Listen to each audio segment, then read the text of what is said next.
Have you ever found that small talk was always very difficult for you? And did you find that no matter which angle you tried to approach it, that you just didn't know what to say, how to start a conversation and make small talk? Well, if that's you, then in this video, what I want to share with you is how to make small talk, some conversation starters that always work. Right. First of all, I like my distinctions. It's really important to understand what small talk is and what it isn't. Right. The whole term small talk, let's talk about that. What is small talk? Small talk is conversation. Okay, it's a type of conversation, but it serves a social function. A lot of times we believe that small talk is just useless. It's very superficial, but make no mistake about it. It serves a function. It serves a social function. Now, small talk is not meant to offer valuable information, right? It's not meant to be the value exchange where you share your expertise or your intelligence or your best ideas. That's not the function of small talk. So that's why small talk by itself, by the nature of it, small talk really has a bad reputation because the name itself, small talk, causes it to be mistaken as insignificant or fake even. But let's make no mistake about it. Let's put this back in context. It is a conversation and it serves a function. It is a social function, but more specifically, small talk is there to establish social bond and connection. Right, so here's what you got to do if you want to be good at small talk, if you want to make small talk effectively so that you can make these connections with key individuals. The first thing, number one, is to check in with your mindset. Because here's the thing, if you approach small talk with the belief that it's going to be dull and pointless, it probably will. Right? A lot of times we project our values into the world around us. And so therefore, we will always get what we focus on. So it's really important when you check into with your mindset, avoid dwelling on those negative thoughts. For example, oh, I'm so bad at small talk, or I hate small talk. Avoid dwelling on those things because that which you focus on is where your attention will go. And where your attention goes, that's also the outcome you're going to get.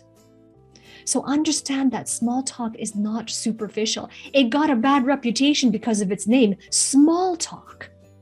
If you think about the implications of small talk, it's actually quite huge.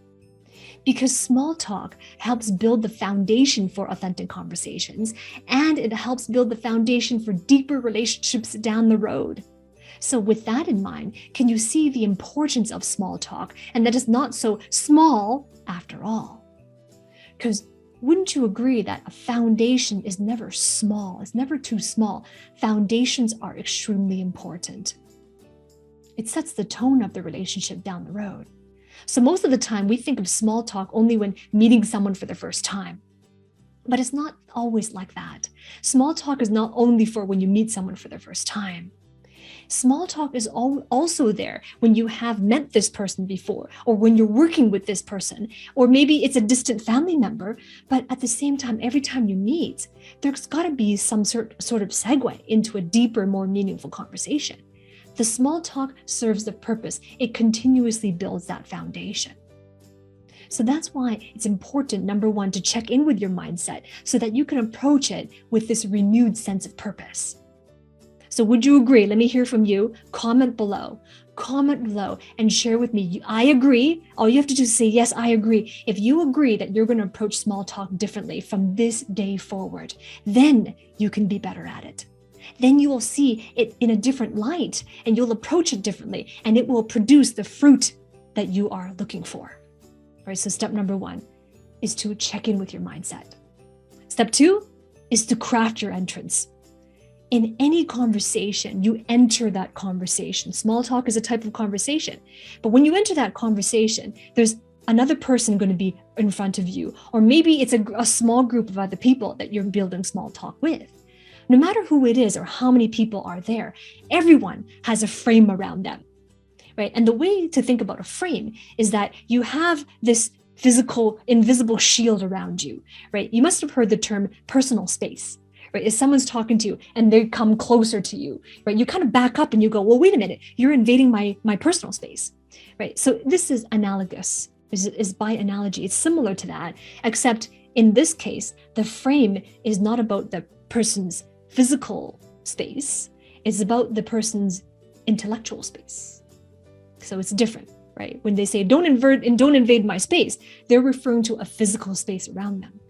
In terms of a conversation for small talk, it's about how you enter not their physical space, but how do you enter their intellectual space? So that's why the first thing you say is your opening. It's also really key what you say, because that opens the door for you. So examine. The most important thing to understand, what do I say that is going to be effective? First and foremost, examine your shared context in the present. What is that shared context? Are you at a concert together? Are you at a meeting? Is it a convention? Is it the flea market? Is it a evening soiree or the ball, right? What is the context in the present? And then you extend your first connection with the opening. And it's best if the opening is related to that current context. And don't worry, when you are extending that line, don't worry about it being superficial. Because let's face it, wouldn't you agree? Let's face it, you both know that this is not going to be a deep discussion at this point. You know it's not going to be this conversation where you're going to share your deepest and your best ideas. Everyone knows that this is just a polite way to segue into a deeper, more meaningful conversation. Right? So this is why it goes right back to that mindset piece. See it in a different purpose and approach it this way. Check in with your mindset and then check what is the context of the situation. The third step then is now to convey something about you. Once you have conveyed the opening, immediately follow your opening with something about yourself that is relevant to the context or relevant with your opening. Because you are leading the conversation by example here. But at the same time, you're also providing the other person with more substance to use to respond to you. And you also give them more time to gather the thoughts so that they can respond to you.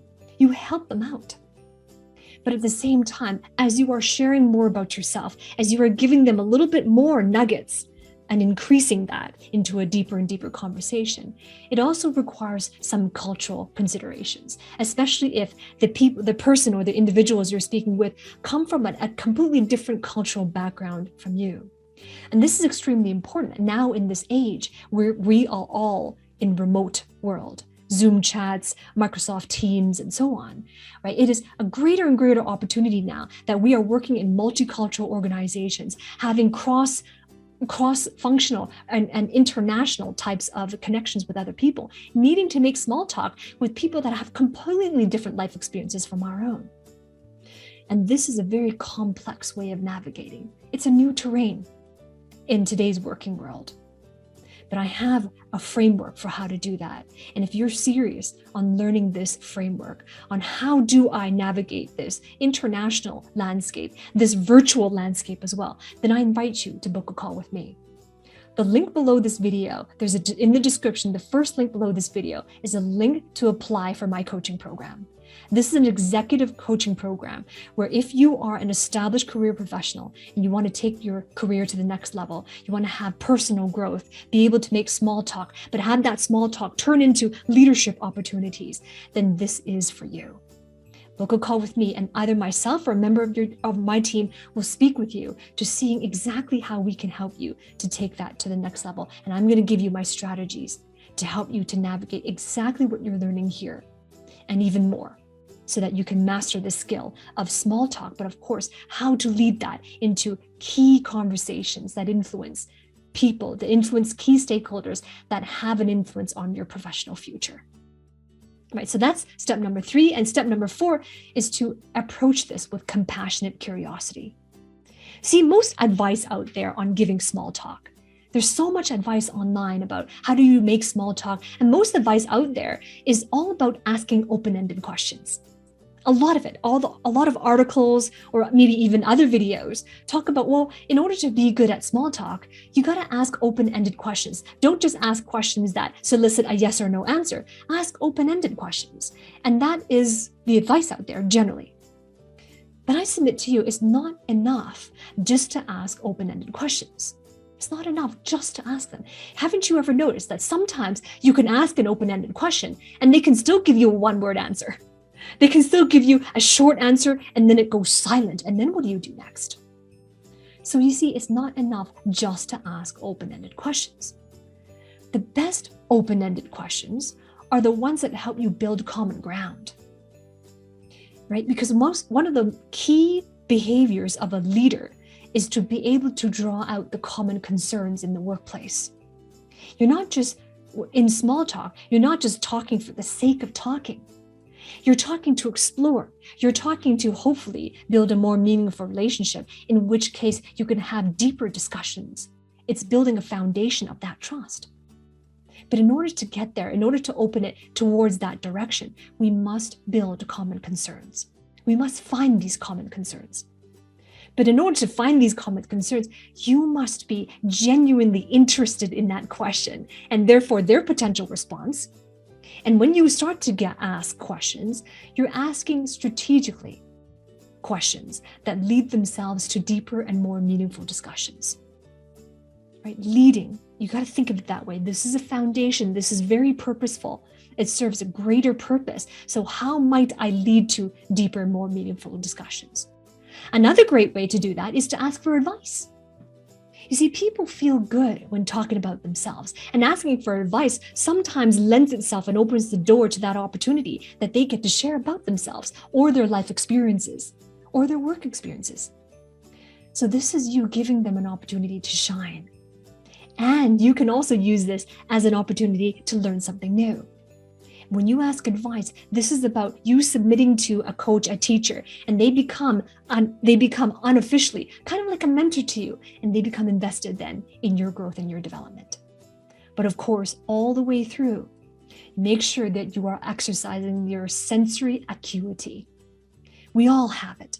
Exercise your sensory acuity. This is where you got to be honing into your listening, your observation, to pick up on cues where maybe you've overstepped some boundaries. Maybe you said something in a way that was not quite culturally acceptable, or maybe in a way that was not quite aligned with what they value, or maybe they are confused and they didn't understand what you meant.